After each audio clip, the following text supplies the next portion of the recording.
Oke, recording start. Bismillahirrahmanirrahim. Assalamualaikum warahmatullahi wabarakatuh. Perkenalkan, nama saya Rizky Aditya Surya Pratama atau biasa disingkat SP, SSIMT. Lalu di video kali ini yaitu untuk mata kuliah komputasi, saya akan membahas mengenai membran reactors untuk pertemuan ke-7 ini. Jadi reaktor membran ya intinya yang akan dibahas dalam video kali ini beserta contoh untuk simulasi reaktornya dengan menggunakan program FlexPDA. Oke, sebelumnya supaya kebayang seperti apa sih membran reaktor ini, saya akan memberikan salah satu video singkat mengenai membran reactors, sumbernya dari Inorganic Membranes and Membranes Reactors YouTube channel. Oke, jadi supaya terbayang lah seperti apa sih reaktor membran ini. Oke, kita lihat saja dulu videonya. Carbon emissions contribute to climate change, which can have serious consequences for humans and the environment. But there is a way to not only reduce these emissions, but actually benefit from them through the transformation of these into useful chemicals.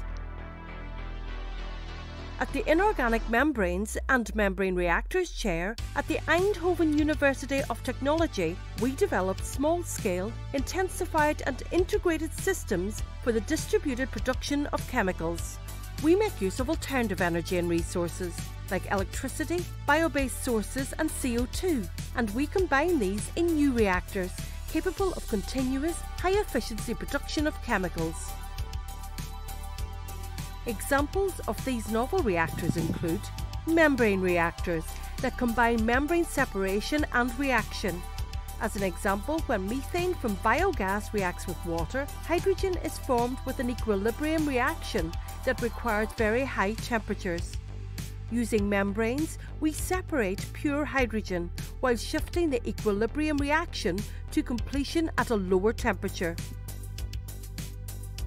Looping reactors that combine gas-solids reactions, including sorption and separations.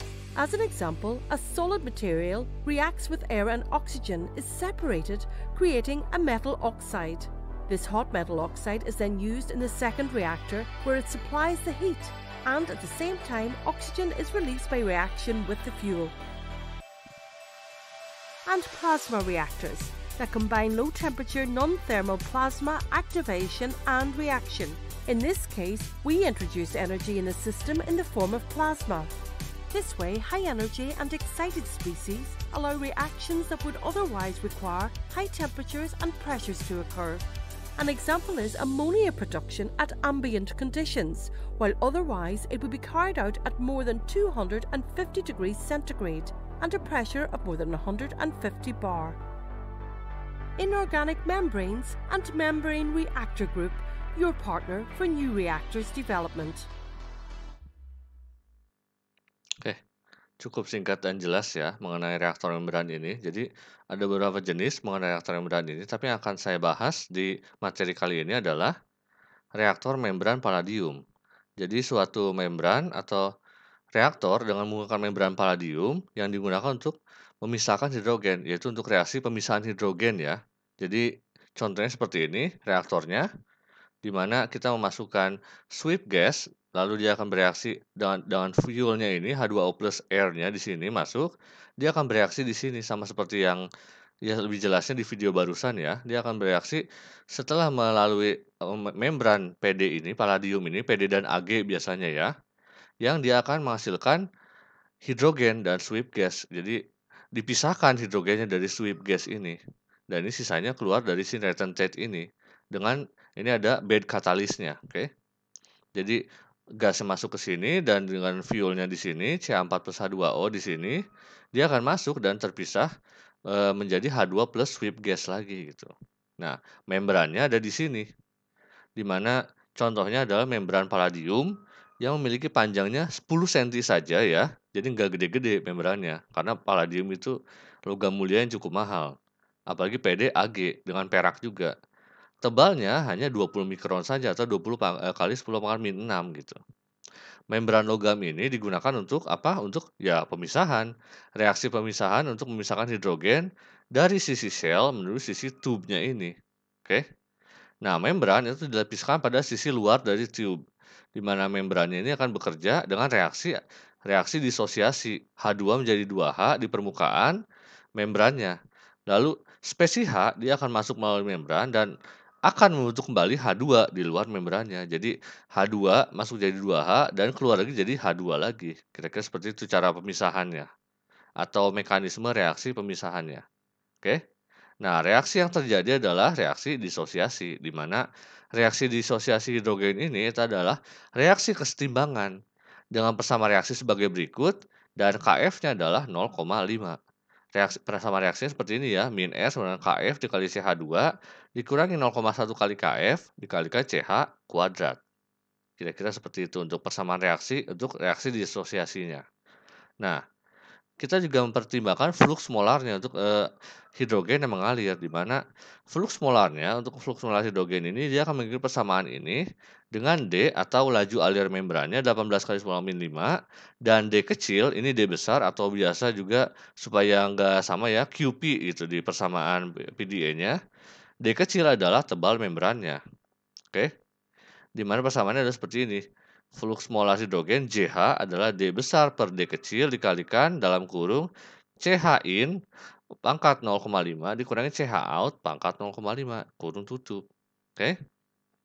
Nah, yang utamanya dalam reaktor ini adalah persamaan diferensialnya atau partial differential equation-nya, di mana persamaan diferensial yang digunakan untuk reaktor membran ini adalah seperti ini, dua ini, di mana Ca-nya adalah konsentrasi H2 dan Cb-nya adalah konsentrasi H. Tapi kita fokus ke Ca karena yang kita fokus untuk produknya adalah H2 ya. Rumusnya adalah seperti dCa dt ditambah US dikali dCa dx sama dengan min Ra.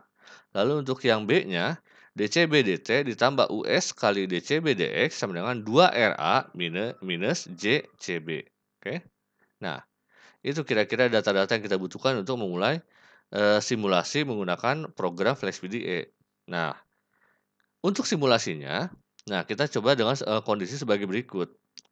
Buatlah simulasi dengan kondisi operasi pemisahan H2, ini yang utamanya ya, yang dilakukan dengan kondisi steady state dan umpan gasnya hidrogen murni, sehingga Ca-nya sama dengan 1.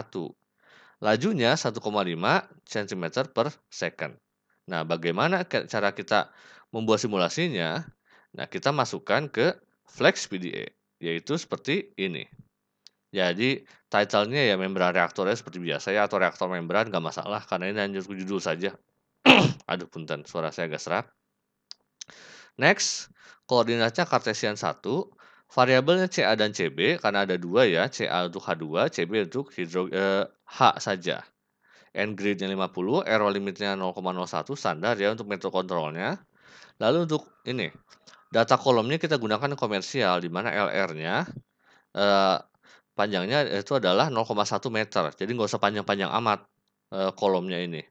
DR-nya diameternya adalah LR per 50, US-nya laju alirnya 0,015 meter per second atau yang tadi ada di soal ya di bagian kondisinya. CA-in-nya 1, CB-in-nya 1 dikalikan 10⁻⁹ mol per M kubik gitu. Reaksinya di permukaan adalah A menjadi 2B atau H2 menjadi 2H ya. Di mana Kf-nya adalah 0,5, Kb-nya adalah 0,1 dikali Kf, dan Ra-nya reaksinya adalah Kf dikali Ca dikurangi Kb dikali Cb pangkat 2. Ini sudah dijelaskan tadi untuk reaksinya. Reaksi disosiasinya. Data membrannya, ini QP atau D besar, itu adalah laju alirnya 18 kali 10⁻⁵, deltanya 20 kali 10⁻⁶, P CB-nya tekanan parsial CB-nya adalah CB, tekanan parsial out-nya PCBS ya untuk membedakannya adalah 1 kali 10⁻⁵. Jadi persamaan yang digunakannya adalah JCB sama dengan QP atau D besar dibagi delta dikalikan dalam kurung PCB dipangkatkan 0,5 dikurangi PCBS pangkat 0,5. Waktu operasinya, T begin jelas mulai dari 0. TN-nya kita coba dari 1 dulu saja ya. Kalau udah switch time lebih panjang, tapi kita coba 1 saja dulu supaya nggak terlalu lama simulasinya. XA-nya untuk konversinya 1 minus CA per CA in. Initial values-nya untuk CA dan CB-nya kita buat sekecil mungkin supaya lebih detail. Jadi kita gunakan 1 kali 10⁻⁹ untuk CA dan CB-nya. Persamaannya, nah ini yang paling penting. Untuk CA adalah DTCA ditambah US dikalikan DXCA sama dengan min RA. CB-nya DTCB ditambah US dikalikan DXCB sama dengan 2RA min JCB. Sesuai dengan yang dijelaskan tadi di persamaan utamanya untuk PDE-nya ini ya. Boundariesnya standar saja, di mana point value-nya CA sama dengan CA in, point value-nya CB sama dengan CB in, sampai dari 0 sampai ke LR. Jadi dari 0 sampai ke panjang si membrannya, si kolomnya gitu. Oke, lalu kita mulai plotnya itu lihat dari CA dan XA-nya karena kita fokus ke CA ya, bukan CB-nya. CA dan XA konversinya dan untuk historisnya kita cek dari laju alirnya, stabil atau tidak gitu. Sebanyak bukan sebanyak, secepat 0,015 meter per second ini untuk laju alirnya, oke? Itu kira-kira untuk, skripnya yang digunakan untuk reaktor membran ini. Kita coba saja kita run ya, Ctrl R atau run script. Oke, running. Ya, sudah bisa dilihat ini running sampai, time-nya 1 saja dulu. Kalau mau lebih lengkap dan lebih smooth grafiknya sampai ya minimal 10 sih, tapi itu kelamaan. Jadi karena ini untuk kita melihat hasilnya saja, ini sampai 1 ya. Jadi sudah bisa lihat ini masih 0,27. Ya ini karena memang cukup rumit,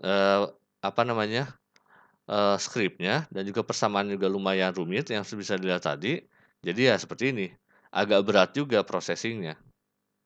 Intinya kita tunggu sampai 1 time-nya. Cycle-nya seperti bisa lihat. Untuk menjalankan program ini ya memang cukup berat sih untuk FlashVDA ini, tapi ya sepertinya untuk bukan reaktor, prosesor laptop zaman now, saya menggunakan ya i7 kalau nggak salah, itu bisa jalan. Jadi mungkin di i5 pun atau i3 pun bisa jalan ya, karena ini fokusnya di perhitungan bukan di grafisnya.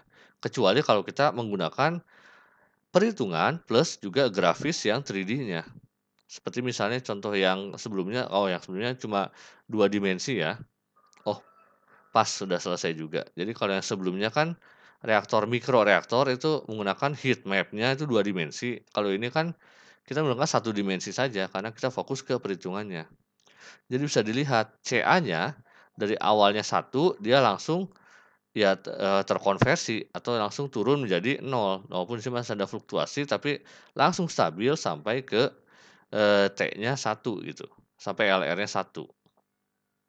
Oke, itu untuk CA. Konversinya kebalikannya dari 0 sampai 100% atau 1 gitu ya. Dan untuk US-nya bisa dilihat laju alirnya stabil di 1,5. Itu kira-kira yang bisa kita ambil atau kita simulasikan untuk reaktor membran ini. Jadi kita bisa lihat CA-nya, H2 yang terbentuknya yang, terpisahkannya, lalu XA-nya yang terkonversinya itu H2 yang terkonversinya dan juga US-nya gitu atau laju alirnya yang bisa kita lihat. Oke, kira-kira seperti itu untuk, simulasi menggunakan FlashPDA kali ini. Oke, terima kasih banyak sudah menonton video ini sampai akhir. Jangan lupa klik like, komen, dan juga subscribe channel saya ini. Wassalamualaikum warahmatullahi wabarakatuh.